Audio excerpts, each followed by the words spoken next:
Well, hello there, ladies and gentlemen, boys and girls. It is the MSP Tech Talk fall quarter. We're in our fifth of 6 lectures, and we're going to turn the conversation a different direction in the month of December. So, due to popular demand, when we introduced cannabis technology this summer in summer quarter, we got a lot of feedback from you guys that you wanted just a little bit more specificity with respect to MSP marketing.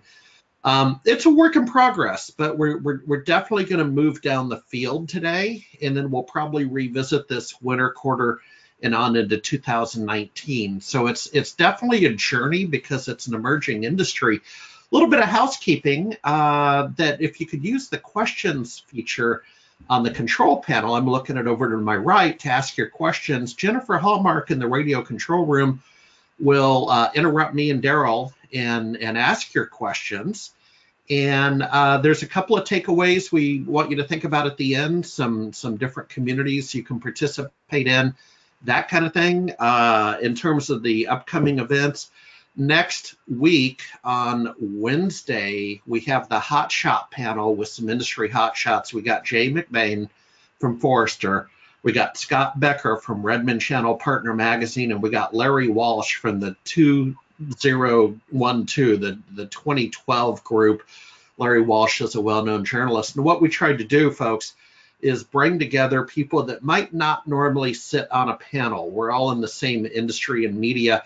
The good news is we're friendly media. So we're going to do a 2019 forecast that's next week on Wednesday at 12 noon Pacific. 2019 forecast is part of the Hot Shot panel. Next week on Sunday, Monday, Tuesday, I'll be down at NetGen in Southern California with Carl Pelacek and Wayne Small and some others. I'll be in Portland Wednesday, Thursday, and then onward and upward as we go into 2019. Actually going to be in Denver. Going to look up Vince and Joe in Denver over the holidays. So enough housekeeping. With that said, let's get going. And Daryl, looks like you're chewing on something good over there. Hello, my friend. Oh, hello. The Christmas orange. Okay. Got a whole lot of them to get rid of this year. Well, welcome back, Daryl. You were there for our initial webinar on cannabis technology a few months ago, so welcome back. Let's get going. And Daryl, let me know if there's anything up with my screen. I'll count on you to keep me honest. I love those purple eyes. Yeah. I got the glasses with the covering so I don't get burned out from computer screens. Kind of plays well on video, doesn't it? Daryl, let's make this interactive today, okay? And so Sure. we want to talk about the history of cannabis. And folks, I'm going to once again have probably 10, we're going to go fast. I've got about 10 slides that are fairly high level about the opportunity in the industry. Because again, I feel really strongly, like I did in the first webinar, Daryl felt the same, that if you're going to be in a vertical, you've got to know about the vertical. Okay, if you're going to hold yourself out to be a professional, or what the UCC code calls a merchant of the trade, you need to know what you're talking about. We're not expecting you to be an academic in cannabis, but you at least need to have an appreciation for what the opportunity is, what the industry is. So if we go back to, 2700 BC, some of the earliest references from a medicinal point of view were made in China. Doesn't surprise me. Daryl, in fact, you were in China earlier this year, and don't know if you want to affirm, but the Chinese have always kind of led the way on unique and alternative medicines, my friend. It's a very herbal society. Yeah, absolutely. Fast forward the movie, and what you had is 1937, I would point out. And Daryl, you had a historical reference about hemp, and before the 1930s, it was all legal. Right. In 1938, it was the #1 cash crop in the state of Washington before it was outlawed, and it was really done at the behest of the Weyerhaeusers and DuPont, because if you know hemp was actually the #1 cash crop, so it was lumped in with cannabis. so that Weyerhaeuser and DuPont and those people who were seeing their business being affected by it, because everything that can be made by wood and everything that can be made by with oil can be made by hemp. So that was outlawed. It's actually going to be a resurgence coming up pretty quick. One of the things that you're talking about, and I think I want to make clear, is as a person who knows a lot of folks that are in the cannabis business, it's important, as Harry said, to know about your product, because those folks, they know about their product and they want to work with people who know about their product. So if you walk in going, it doesn't really matter, all you got to do is do your tech, they're going to say, well, you don't really matter, I got to find another tech. So you're right about that, Harry. Yeah, we like to do business with people that we like, right? Is another way of putting that. And you have to have street cred. We're going to talk about that because, Daryl, later on, you have a good idea about what I like to call management by walking around the stores and stuff. We're going to get to that towards the end of the webinar. Folks, the next shout out would be 2014 AD, legal in Colorado and Washington. And Daryl, I want to, and again, correct me if I'm wrong, but I think it was 2014 that you had the first AM radio show on KLAY in Tacoma, Washington, concerning business cannabis. Is that correct? You were right in line with that date.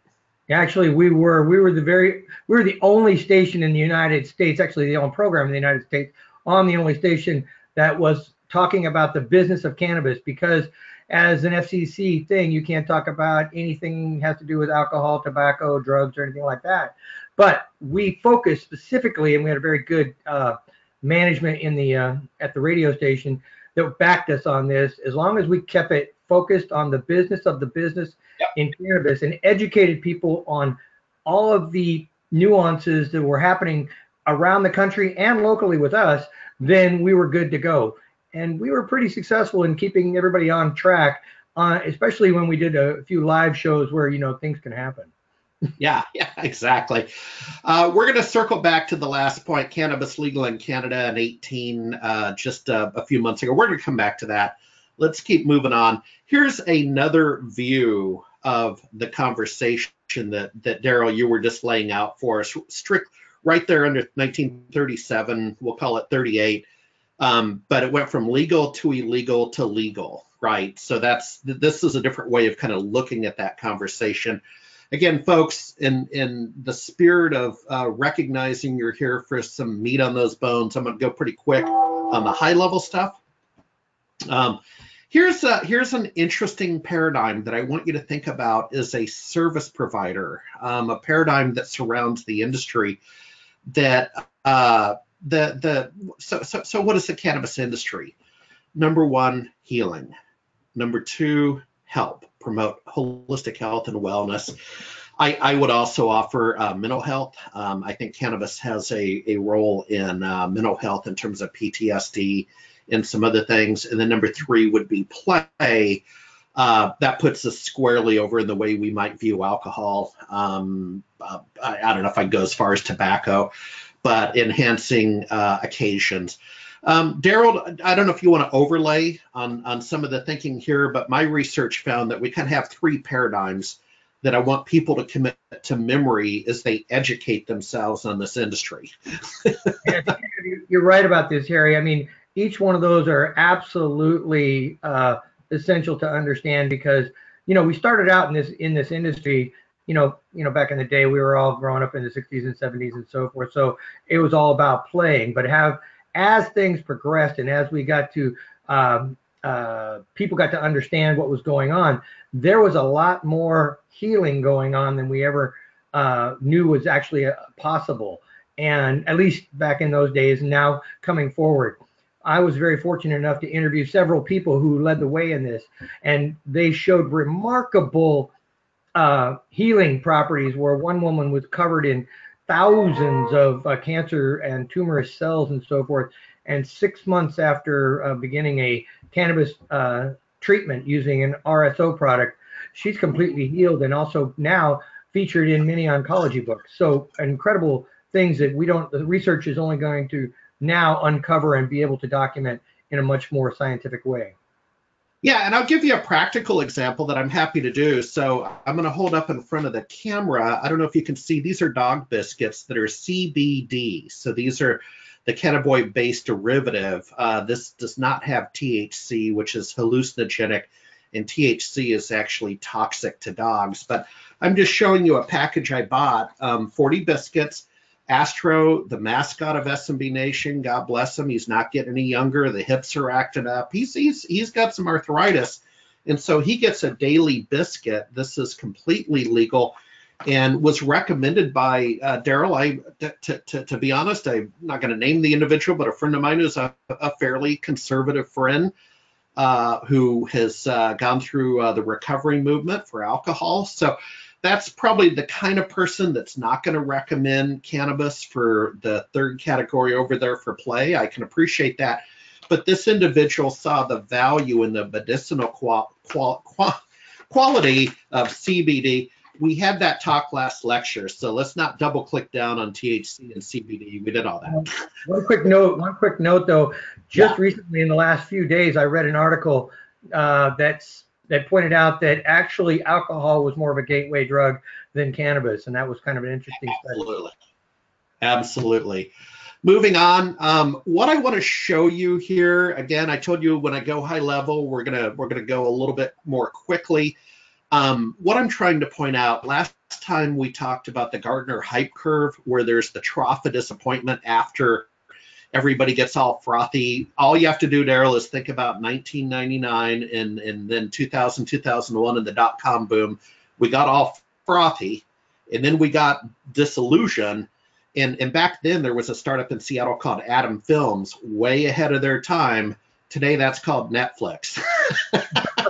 And so this is how things work, right? When something new comes out, we get all frothy. We're at stage one, what I would call the opening stage.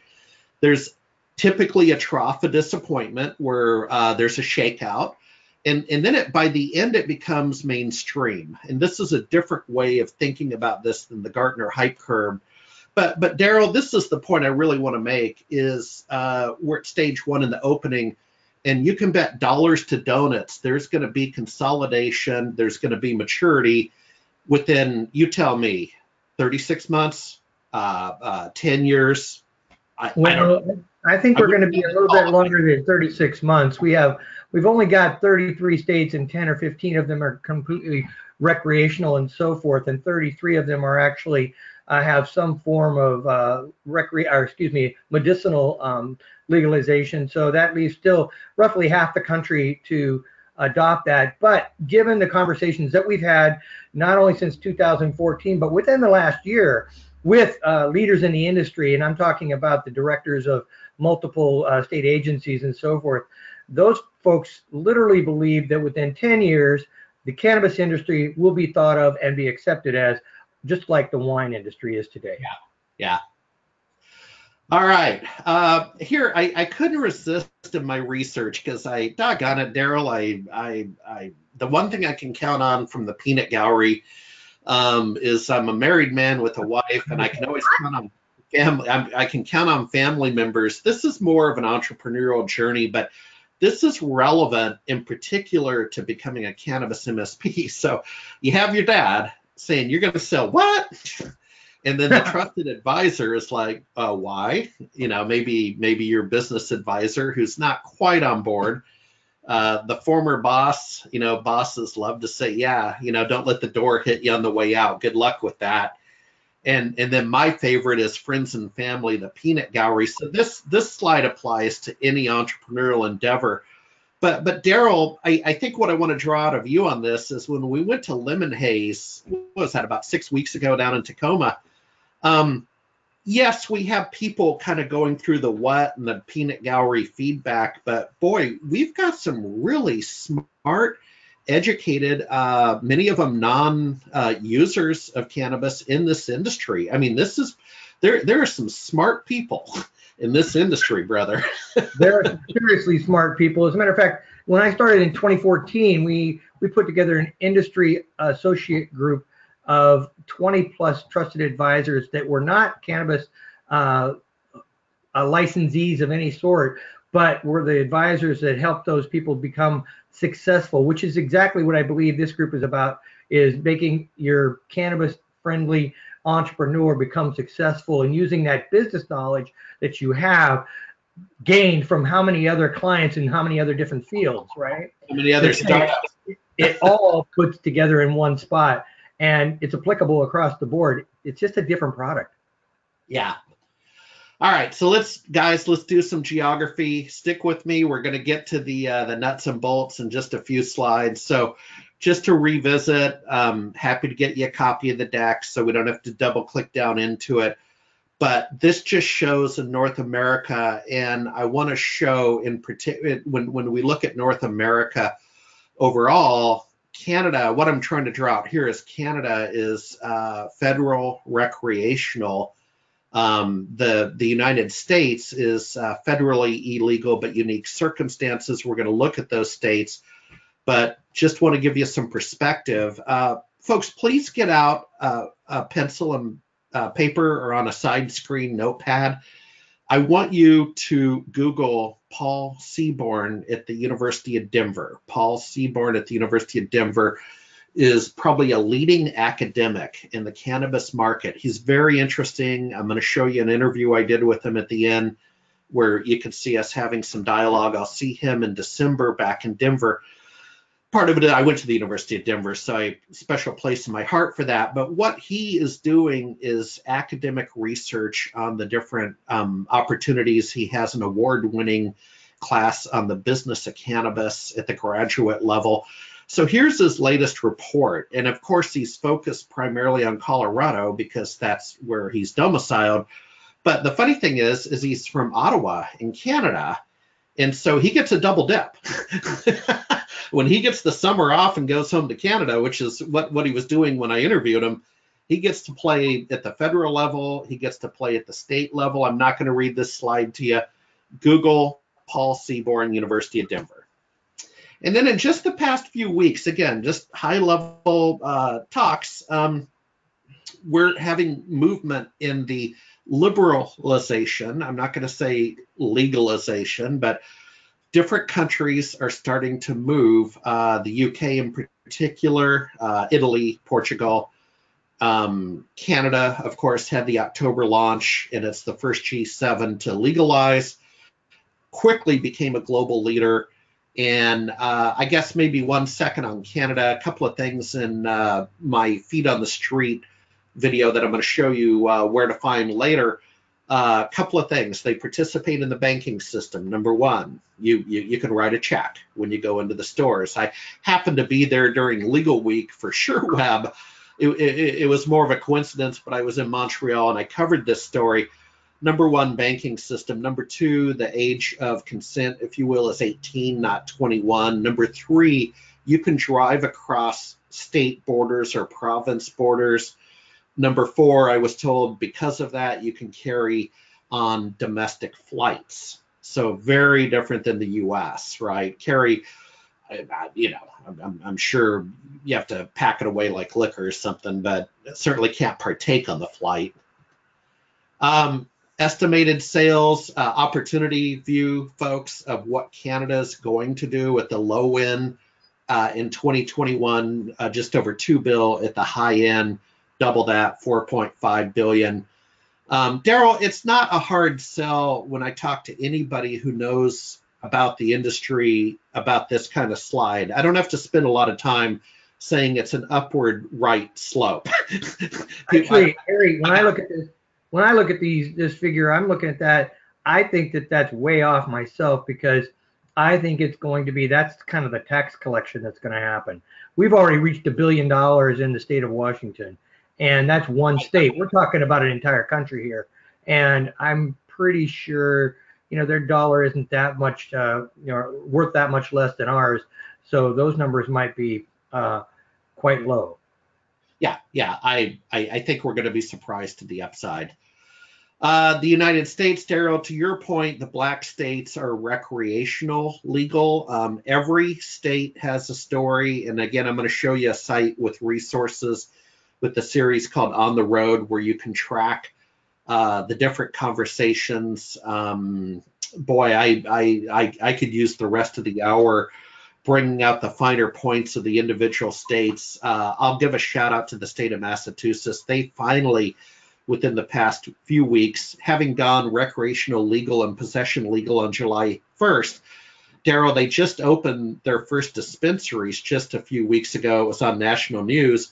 And part of that, and this is where it ties to the MSPs on the line today, part of that is you can capitalize on chaos. They had the dickens of the time getting these dispensaries ready to sell publicly, right? And there's a technology component to that. I mean, chaos, good. Well, one of the things you might want to point out here, this slide is a little bit, I don't think it's quite up to date, because I looked at one yesterday that was at another website, and with the exception of 3 states, and those 3 states being Idaho, Utah, and Kansas, every state has some form of legalized cannabis. And I mean, we talked earlier where 33 states are recreational, but there are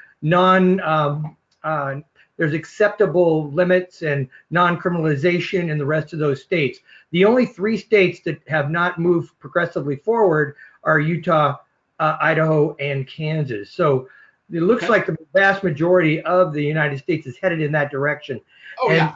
Not to mention Guam, the Marianas, Puerto Rico, and so forth, Hawaii, everything is out there. So, this is not, this is better than the tech boom, because the tech boom happened all at once and you had to be everywhere at once. Here, you can position yourself as things happen to become the industry leader in that community that you happen to be in. Yeah, let me give you an analogy. As you know, I recently interviewed Brian Livingston, who's the famous author of the Windows Secrets books, and I drafted behind Brian back in the day and wrote Server Secrets. Brian wrote Desktop Secrets, so he had a much larger market, made much more money, and he's now doing fintech, financial technology books, and I asked why, and he said, because more people like money than they do Windows. It's a bigger audience. And Daryl, to your point, this is a big. We're not in Kansas anymore, do you? Well, they're not in Kansas at all. So the MSPs need to be thinking about scalability. Everything you're learning at all the industry conferences applies here. Moving on. Shout out to Europe. Recreational in Germany. Again, I'm going to go a little quicker, folks. Germany, great growth potential, recent wave of legalization and expansion. Leave it to Germany. Leave it to Germany over in the EU to lead the way. And then the global industry is materializing. So this is what we're seeing, Daryl and I, as analysts in the industry. We're seeing partnerships. We're seeing M&A. We're clearly seeing company expansions.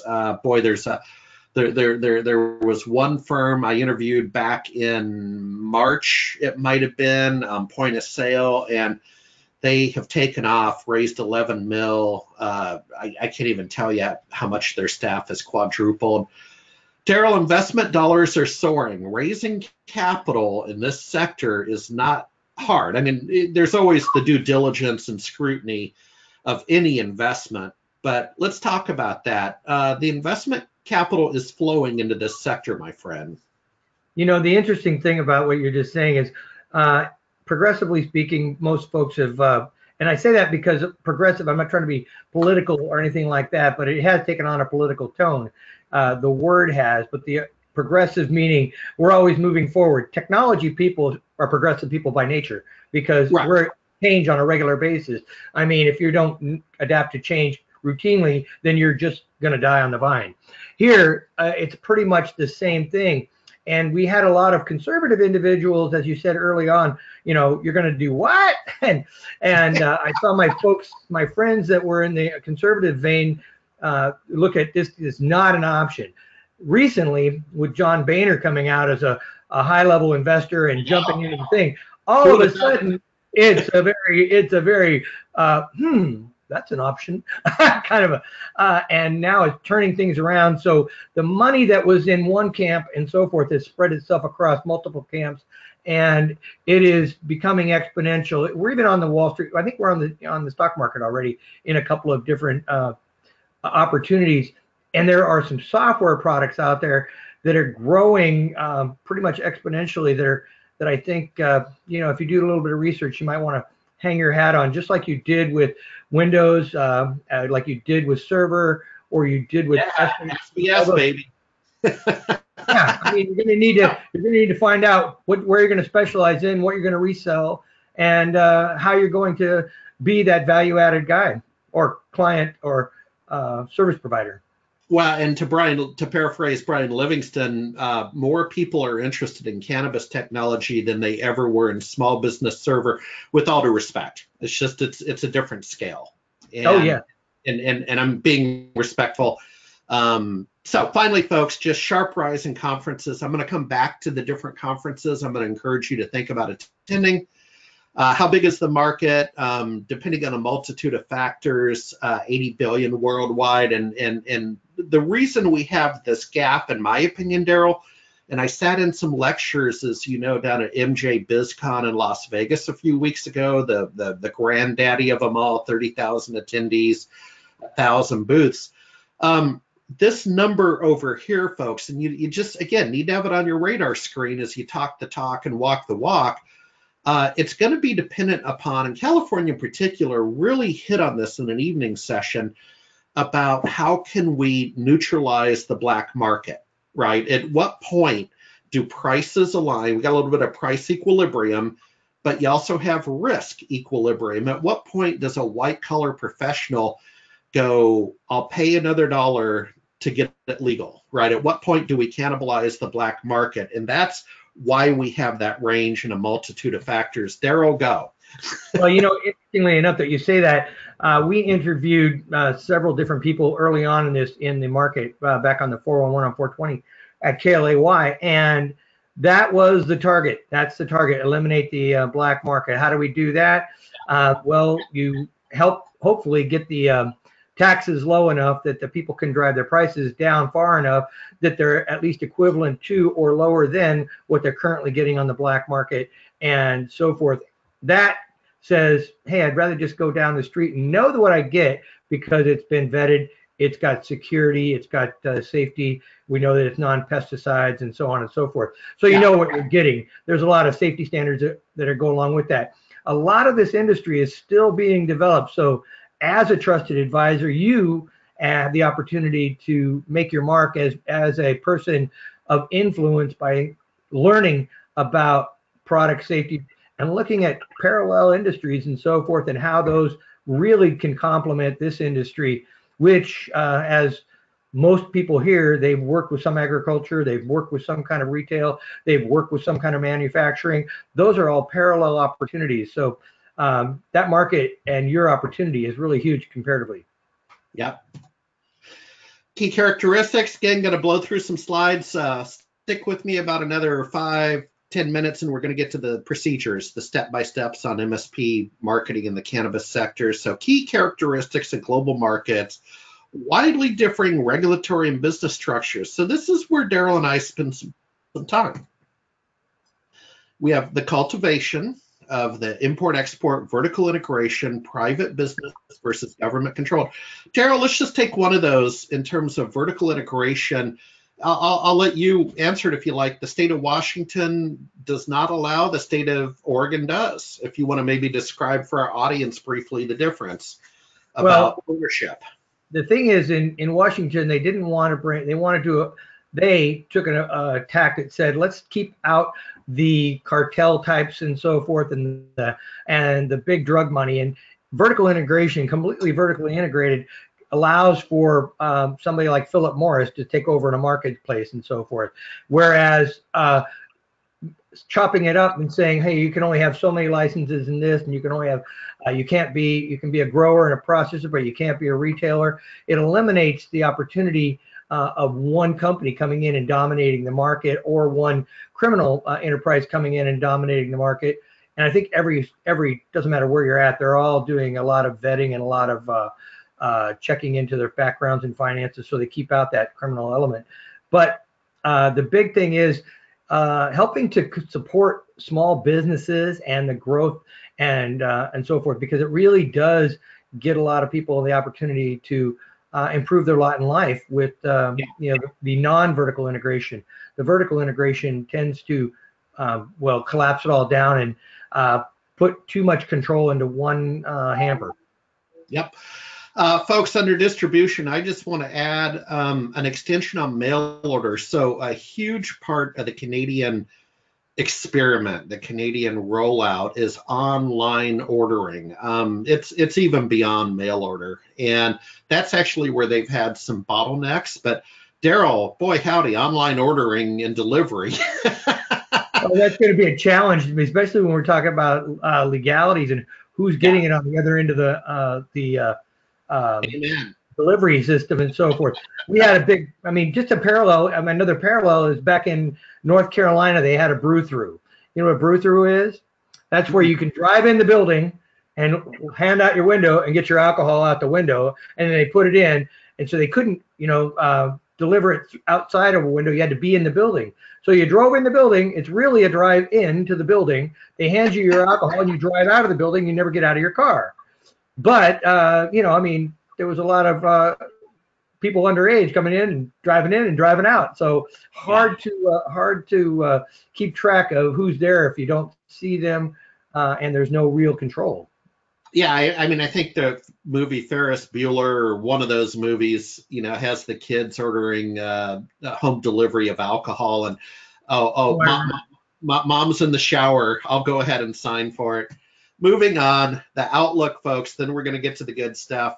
Billions of dollars in new opportunity coming. That's not a hard sell. No end in sight of the legalization wave. I know I believe that. We just have too much critical mass. Daryl, you spend more time in government affairs, but to your point earlier, John Boehner and even conservatives are supporting this, the least of which is increased tax revenue. Well, the big thing is about this is there is an end in sight. It's when we're completely illegalized across the board. So that is an end. That is an end once and for all. But the cross-border collaboration, investments, and so forth, that's definitely going to happen. It's already a conversation that has begun, and that's just not only cross-border in the States, but also cross-border with Canada and Mexico as well. Because from Alaska to Mexico, everything is legal. So, who's to say moving across any of those borders is an issue or a concern? And that's going to come up. And then import-exports will be a big thing of the future as well. So that will also serve to drive down prices. Yep. All right, let's get busy. I have my famous rules of 12 that I've recast from my SMB Consulting Best Practices book of 2003. I've recast it for cannabis MSPs. We're going to review a few of those. I'm going to shout out to Daryl along the way about his insights on feet on the street, feet on the floor. I'm going to talk about conferences and why I feel you need to go to at least one a year if you're going to be in this segment. I'm going to show you where to find them. And then we're going to start to wrap up on what I call mail a lumpy. Okay, so let's jump into some rules of 12. What I wrote about 15 years ago, best book I ever wrote. In fact, let me find it. For those that have it as a doorstop, you'll remember this book, the SMB Consulting Best Practices 03. Before all hell broke loose with Small Business Server, but these rules still apply.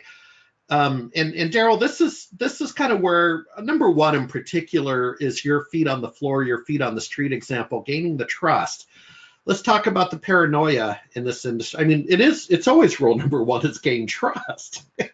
Well, it is gain trust. You got to admit, but this industry, you remember, most of the people that were in this industry that won the lotto, so to speak, and got a license had either grown something or been a part of something in the past, and they've only dealt with a very few relatively small group of people in order to keep their exposure from legal problems down to a minimum, and they gained a lot of trust that way. So here we are again, whoever you happen to be walking in off the street, you don't have any quote unquote street cred, you don't have any trust.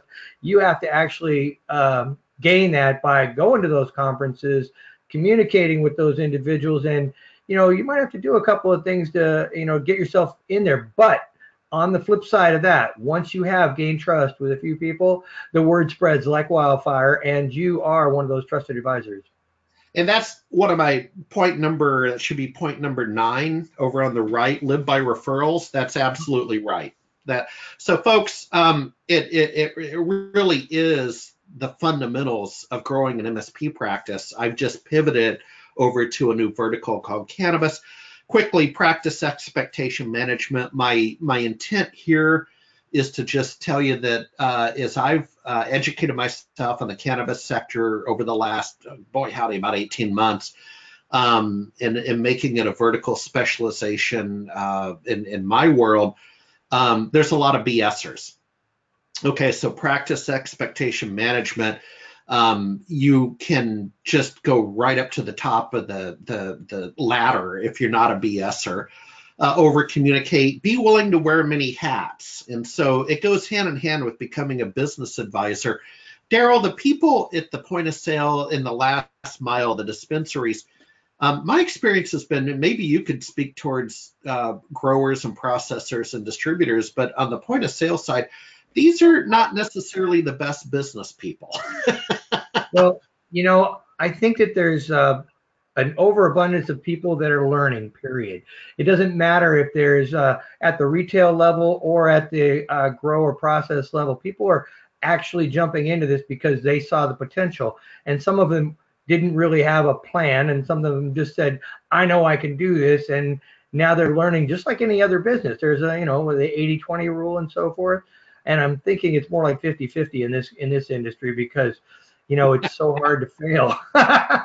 It is. It's 50% of the people are basically shooting themselves in the foot, but the other 50% are doing really well or recovering from the first 2 shots in their foot. Anyway, there's a lot of opportunity there, and I think that it doesn't matter if you're in the retail or the other. There's a growth curve and a shakeout curve as well. Yep. Next one is take a long-term view. I'm going to talk about the investment you have to make. I'm going to come back to long-term view. Daryl, I'm going to hold off on client advocacy and advocacy. We're going to talk about that towards the end, about your passion about government affairs and advocacy. So that's kind of what I'm talking about here. Provide pro bono services. Daryl, you would be surprised that this industry is already helping veterans. They're already helping causes, and it's become part of the industry DNA to do some pro bono and volunteer work. I am already seeing it when I go out to different conferences and walks of life. So that's a double thumbs up that we're launching with the right attitude, my friend. As a disabled vet, I can tell you right off the bat, as a disabled vet and somebody who is really into veteran-owned businesses and getting them off their feet, in addition to having many relatives who are suffering from PTSD, I can tell you these folks have been long before the legalization of recreational. They're medicinal opportunities for helping veterans and cancer victims in ways that we're just the general public is becoming aware of. Yep. Moving on, rules of 12. Again, I'm just pulling out a few from my best book ever, but I really, really believe this. And Daryl, I'm thinking of an individual. I won't name him, but you'll recall down at Lemon Haze, a friend of mine that I introduced you to, and he spent some time in our booth when we did some interviews. The gentleman lives up in North Seattle, and it's his hope and desire to break into the business. And I've been kind of trying to coach him that it's like any vertical, man. It takes a while, okay? It's going to take 12. I'm asking you to set your expectations in the MSP that it could take 12 months to become cash flow positive. You're going to have some cash on hand, whether you come from a rich family, you have a day job, I don't know, your wife works, your husband works. But Daryl, you may remember that individual, and he's pretty eager, and he's trying to monetize his time in the industry. And I've had this talk with him that this is an investment, brother. It takes time to break into a new vertical. Does that make sense? Yeah, and just like an investment with opportunities to start a new business, reach out to family and friends first, because I'll bet you 90% of the people on this call or people listening to this have or know somebody who knows somebody who is in the industry, and that referral right there will start you off because they will get the firsthand knowledge. And then, as you said before, attend a few conferences. But my point is, when you do those, make sure they're business oriented and not consumer oriented. Yep. I'll do a couple shout outs here. A lot of this is self-apparent. Business cards. So give away a card a week and get a card a week. That's essentially 12 a quarter when you factor in life and you factor in holidays and all that. So we're going to say quarterly, give 12 cards and receive 12 cards. And Daryl, I want to frame it up differently and go back to you. You have been an advocate in our conversations about this is a people-based business. You got to go to the stores. I mean, Daryl, and I'm not being facetious, but just go buy some dog biscuits. If you don't partake, that's fine. But nothing like just going in and get some dog biscuits and give it to the animal shelter or whatever. Your old dog will thank you with arthritis. But Daryl, you have consistently talked about get in the car and go do it, man. And that would be handing out a business card and getting a card. Well, that too, but one of the things that most people have most people have pain. I mean, there are 90% of the people I know have some sort of pain, and it is surprising how taking some of the oils that, just rubbing them on your hands.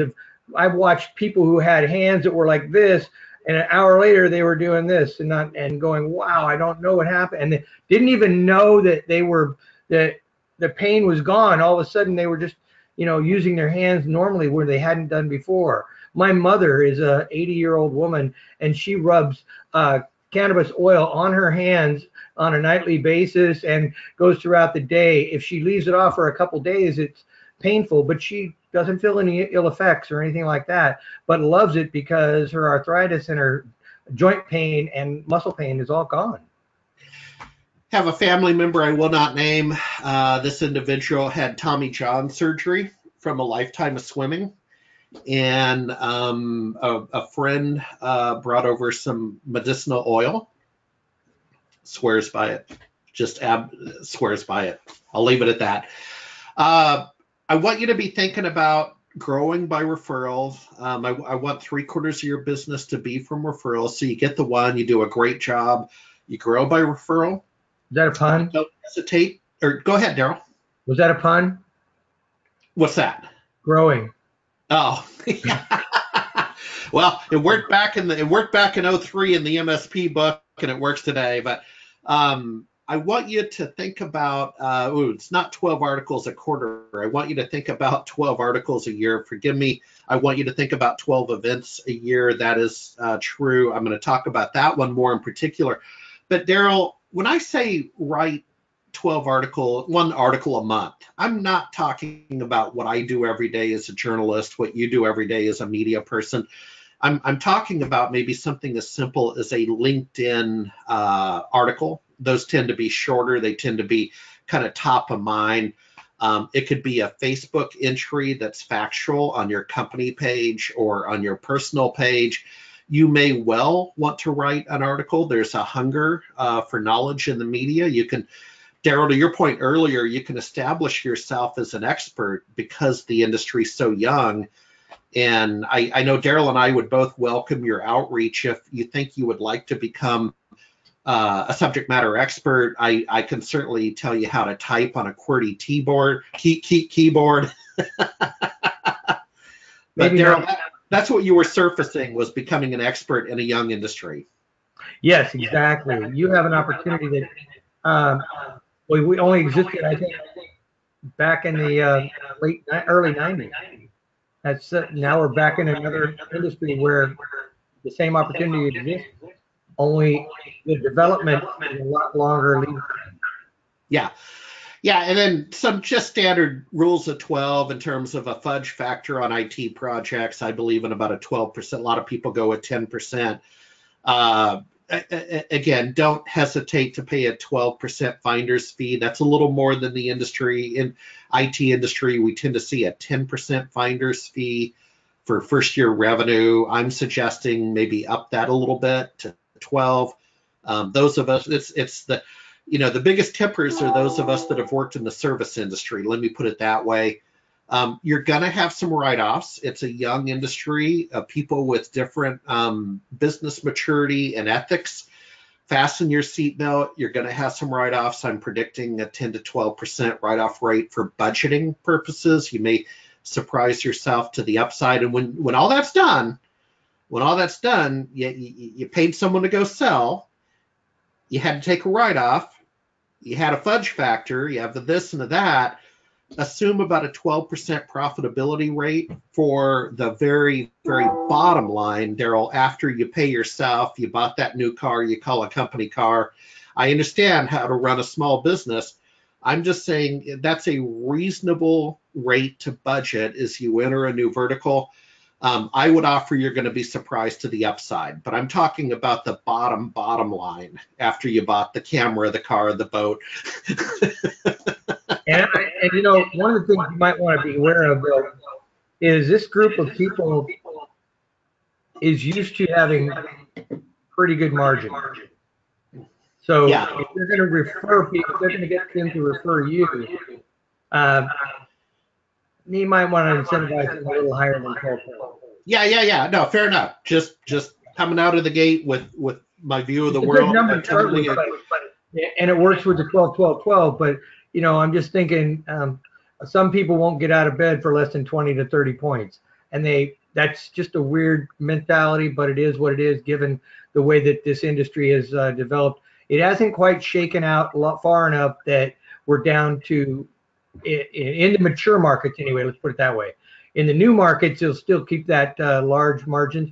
But in mature markets like Washington and Colorado, 12 points is going to be just fine. Because now the prices have gone down significantly to block out the black market, whereas brand new markets in Maine, as you talk about, and so forth, those are still offering opportunities. Canada even, they're running out of product. Yeah, it depends on the life cycle because you got to remember when I wrote this initially, this thesis, the server market was reasonably mature. The cloud market was brand new.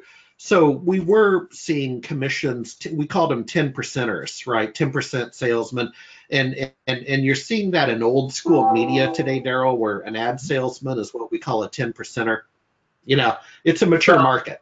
It's great for a mature market. And we're getting mature markets. Again, we've got a couple of them already. Washington and Colorado are mature because the prices are going down. We got plenty of supply and just about enough demand and so forth. But in a market like Canada or the market like Maine or California, even because it's brand new as well, those margins are going to be a little bit higher for the short term.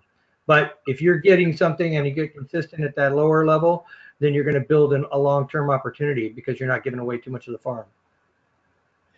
All right, conferences, folks. So we're starting to turn the tide on this lecture. So I have gone to the MJ BizCon conference in Las Vegas, the granddaddy of them all, 30,000 attendees, 1,000 vendors.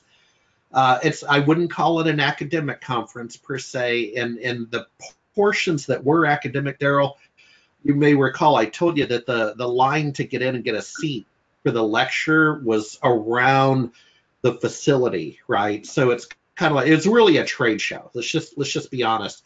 It was every aspect of the industry at the biggest show in the industry, from pesticides, agriculture, all the way through edible packaging and cookies and cooking and so on.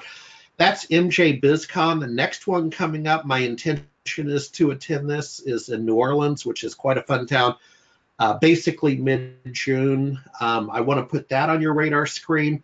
There are different industry events. So Cannabis Business Times has an event coming up in early April out at the Westgate in Las Vegas. Cannabis industry events listed on the left by the Cannabis Capital Conference. So you're seeing Denver, Colorado in particular in late January. marijuana trade show conferences in the upper right. So California Cannabis Business Expo coming up next October in Anaheim, again in Vancouver, Cannabis at Work. But I kind of want to focus on the last one. And when I talked about going out to several events per year, I told you I'd come back to conferences, and I want you to think about one major conference a year. I want you to do 12 things a year. One of them could be a major conference if you're going to be in this vertical. Number two, meetups. So go to meetup.com and you will find, probably within driving distance, a cannabis meetup, a cannabis technology meetup in Seattle. Look at that, almost 1,500 members. They meet monthly up by the University of Washington, and it's legit stuff. Now, Daryl, what I will tell you, because I do go to this particular meetup when I'm in town, here's what I found. First of all, it's helped me draft behind you. You've got about a 5-year head start on this sector over me. So I am catching up every single day to your knowledge base. This is really accelerated my learning. Is to, doggone it, guys, go to the Thursday night meeting once a month, put a couple hours in, and over time, I know a little bit about growing and chemistry. There's PhD types with pH lab strips with acid and base. I mean, it's a huge industry. I want you to think about this. Daryl, the gentleman that we had on last time, Jim Bouchard out of Kirkland, Washington, an MSP who's in this sector. Jim wasn't able to join us this time, but he has been going. He has been sending staff to this very meetup. And that's how you get to 12. And that's how you, to your point earlier, Daryl, that's how you get street cred, trust, and meet people in the industry. Go. Yeah, you will meet a lot of people in the industry. You're going to get hit up for a lot of people who want jobs too, but you know, that's what. But there is a lot of good content there, and I made some really good introductions on my first few in there, and ended up making some great inroads. But then again, I was early on in attending those, and now we're doing some other things that are, helping the industry move forward. But again, concentrate on those business-oriented conferences, because many of them are consumer-based. And well, actually, let's take a second to talk about that. It wasn't part of my script, but Daryl, I want you to draw that contrast out, because HempFest on the Myrtle Edwards Park, the waterfront in Seattle, basically right before Labor Day, I believe. I think it's third week. Party. It's a party. I mean, the cops are handing out Cheetos for munchies. Hey, they're friendly cops. But Daryl, that's the kind of thing I'm not suggesting on this webinar that you devote your precious time to. That's an individual decision. If you think that might be fun, that's up to you. That's not a business event. Okay. and you're gonna find, by the way, that the people in those business ones will actually go, that's not my forte. That's not where I want to be. That's not what I want to do.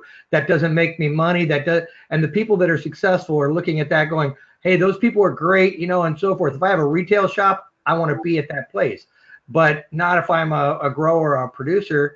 That's not my market space. My market space is making sure that I'm talking to those retailers and saying, here's my product, please buy. And how do I grow how do I get my product to be much more valuable and higher THC content and bigger yields and so forth on the whatever patch of land or warehouse space that I'm using. Yeah, it's just, guys, we're going to continue to explore this in 19. We're moving the yardsticks further. I am in no way claiming we have mastered the marketing motion for MSPs and cannabis. We're on a journey. We took it from summer to fall, and we're going to keep doing it and refine it as we go. Daryl, I got to do a quick course correction. I got notified from the radio control room. Let me go back a slide. I do have a rule of 12 about writing 12 articles a year in my book, but I did actually feature read 12 articles a quarter. That's basically an article a week. I'm talking reading now. The reason I want to go back to it, and I was corrected, is there was a recent article in one of the major pubs like Forbes that talked about a lot of CEOs, and I hope you're sitting down, folks, but a lot of business people, a lot of CEOs don't read. they don't read, right? They just do. And the article goes on to say about Warren Buffett. You know what Warren Buffett does? He starts out with coffee in the morning and reads for a couple of hours before he starts his job. God bless him. And I've tried to take that under advisement with my Kindle and my New York Times, is to just read an article. Daryl, you'd be amazed at how few executives really read a book. I read for 2.5 hours every morning. So when the minute I wake up, I'm opening up and catching up on everything and reading. And you know, how I became successful in the tech industry was I subscribed to a lot of different trade rags and so forth. And I call them rags, you know, fondly, let me tell you. But I read every one of them and scanned through them. And then I found that the topics and read everything that was of interest. And with every time was keeping my client in mind. Okay, what would this be? How would this be good for my client? How would this be good for my business and so forth, so that I could become a better advisor for each of my clients. And this is no different. It's just a different industry. Yeah. No, and that's a key point. Keep that thought, Daryl. We're going to get to the conclusion and answer questions. Jenny, I see some questions queuing up. If you could start to get that dance ready. Here's my best advice of the day, my friend, and it's right out of MSP Marketing 101. It's out of Marketing 101 is roll with the lumpy. Reach out to me if you would like any help with this. We have a list guy from the old magazine days, Andre Sommers at AMZ Productions up here in the Northwest, that we've used for a long, long time. And he can do some really creative snits with direct mail. Okay, it can be the simple stuff like the oversized postcard that stands out because you only get 3 pieces of mail a day now, all the way to mailing a lumpy. And what we're talking about with the lumpy is I went up on Amazon the other day and I said, okay, what could we do for under $20 that's going to get a response from a dispensary? Because when you walk into the dispensaries, and Daryl, to your point, you got to pay your dues, because these guys are getting hit on all the time, right? So they're a little defensive. They're backed up every day. I mean, there are people that line up and sit there and wait.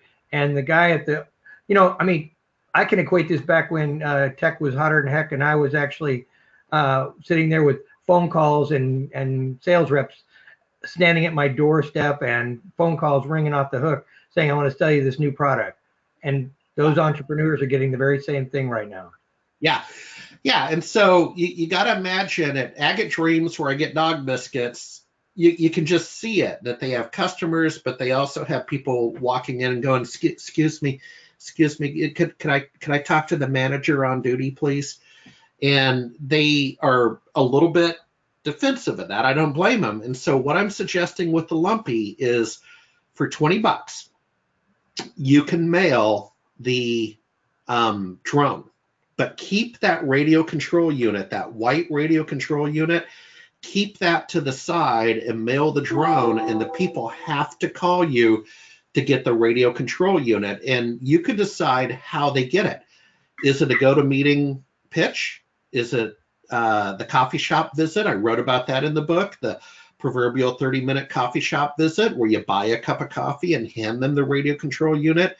Is it an in-person meeting at their facility? But you will get a very high response rate with the lumpy strategy. And then, Daryl, the cool thing is, you know your cost of goods sold. It's $20 to get it shipped to you, and then you have to re-provision it. So let's add on about another $10 in shipping to get it out to the dispensary. I'm asking you to invest in this niche. If you're not willing to dedicate capital to developing a vertical niche, we should all go home, because and here's your cost. It's $20. I don't know, man. Well, what's your cost of obtaining a customer anyway? You got to look at that and so forth. And there's some, I'm of the opinion, where I made most of my opportunities and so forth is where the not walking in the door and well, in the early days it was walking in the door because that was before everybody else was walking in the door.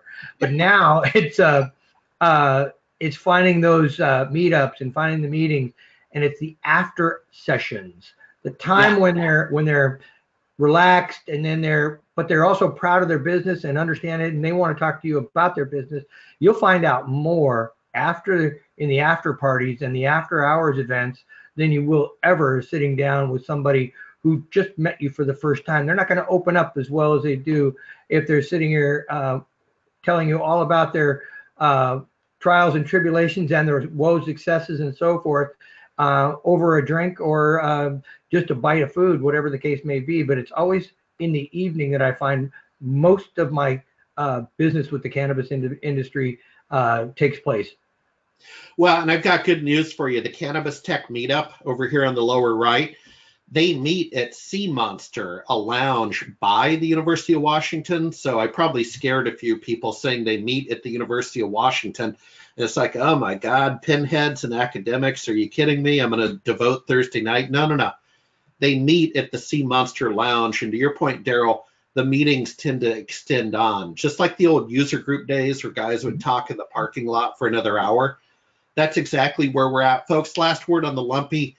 The reason I went with the drone is because this is actually a technology tool in the cannabis industry. That's a whole nother lecture, but there's a whole thing about traceability and compliance. And Daryl, to your point, molds and quality control. And what are they using out on those farms? What are they using out on those farms? Yeah. Well, right now, it depends on their camera setups and so forth. Some people are trying the bare minimum, and some people are going, I've got a pretty big, field to take a look at, and they're using drones, fly down the middle of them, and say, okay, I'm checking it out, and they got some pretty good video going through there. Oh yeah. So folks, that's the hook, is that you're talking either surveillance or technology or quality control or security. That's the hook, is you work with an on-trace or somebody to come up with the message that goes in the box when you mail the drone, but not the radio control unit to the your potential customer. All right. Rule number one in resources, folks, we're starting to wrap it up. Jenny, if you could get ready to come on with peanut gallery feedback and questions. Rule number one is that not only is Warren Buffett a reader, Warren Buffett is probably the most brilliant mind in financial technology and trading and so on. And he only invests in businesses that he understands, right? Because I always wondered, why did he buy IHOP? Why does he invest in trains? And he has a very simple philosophy of basically, I mean, I can go on and on and on, that he outperforms the markets in dips, but not necessarily during booms. But number one, only invest in a business you understand. And by that, I mean, we did a webinar, a summer quarter, that you can review up on our YouTube channel. We're doing one today that moves the yardsticks forward. We have another one in 2 weeks that's more specific to technology. And you need to understand this business before you get in it. I'm not suggesting you partake of the cannabis varietals. That's a personal decision, but you need to educate yourself on this business. With that said, Daryl, why don't we point to a resource where people can learn more about compliance, regulation, industry trends, and so on. The 411 and 420, maybe you want to paint the picture that this goes back to KLAY. Well, yes, we did. We started KLAY 1180 back in 2014, but now reboot into video mode. And, Harry, thanks for joining me as a co-host on there. And it's really fun. We're getting a chance to talk to industry leaders, the people that are making a difference in the industry, setting the regulatory issues and so forth. And we've had discussions with multiples, Oregon, Washington, and many others and so forth throughout the country. They are telling you what's what. And what's interesting about that is that when we talk to the people in the industry who are out there, they really don't understand the depth and breadth of the regulatory issues surrounding them, because they're so busy getting their business together, they're not understanding the whole picture. And the funny part about it is that we get the opportunity to take those questions that we hear from those people in the vendors and so forth, and bring them right to the people who are in the know and have the answers. And that's been exciting. And then getting the people together is one of my passions, is putting them all together in an association where they work together in a collegial way. And stay tuned for more, Daryl. We'll be able to announce that on a future webinar. Well, actually, we're just today, later on today, we're actually attending another venue today. I'm actually going to an interchange, sort of like a speed dating thing. You are with vendors. I'll be there today and tomorrow, so it'll be an interesting thing. And tonight there's a lot of mingling in the after hours for both nights. Yeah. With that said, Jenny, can I have you come on live from the radio control room? I see that we have some comments, feedback, maybe a couple questions. How you doing, Jenny? Great. We have just a couple comments, no questions at this time, but a couple comments. Okay. One of them is, cannabis is quite popular in the special needs community, works well with autism and epilepsy.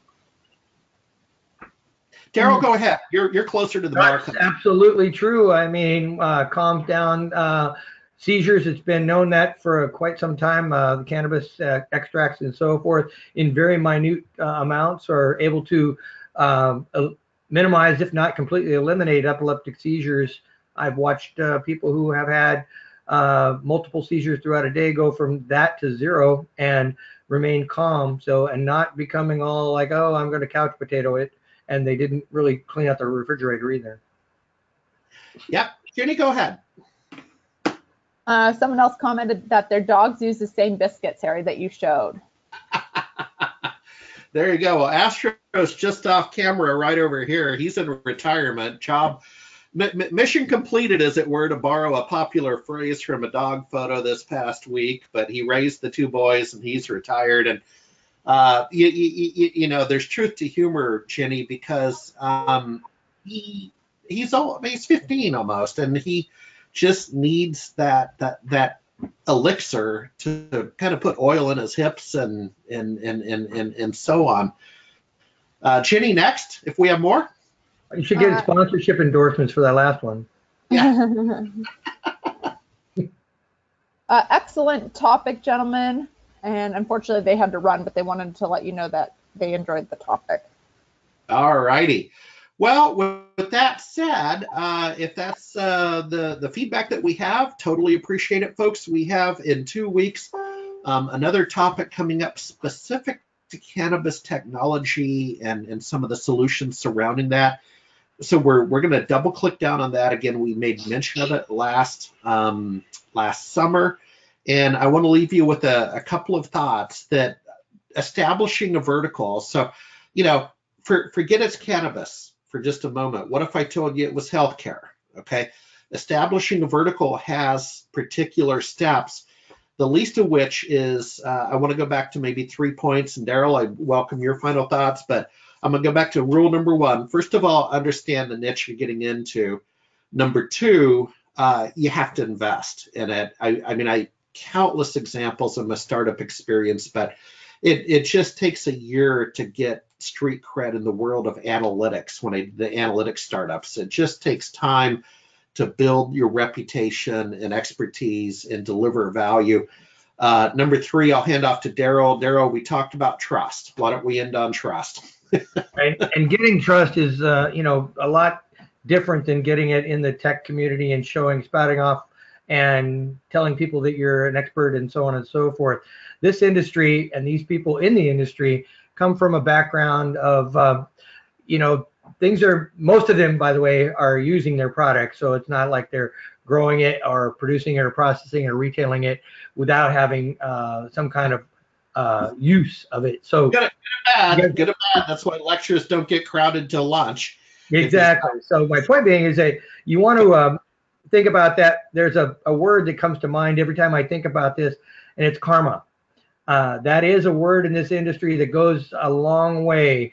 What goes around comes around, and if you're putting out some good energy and good vibrations, and you're giving out, then things will come back your way tenfold if you're doing the right thing.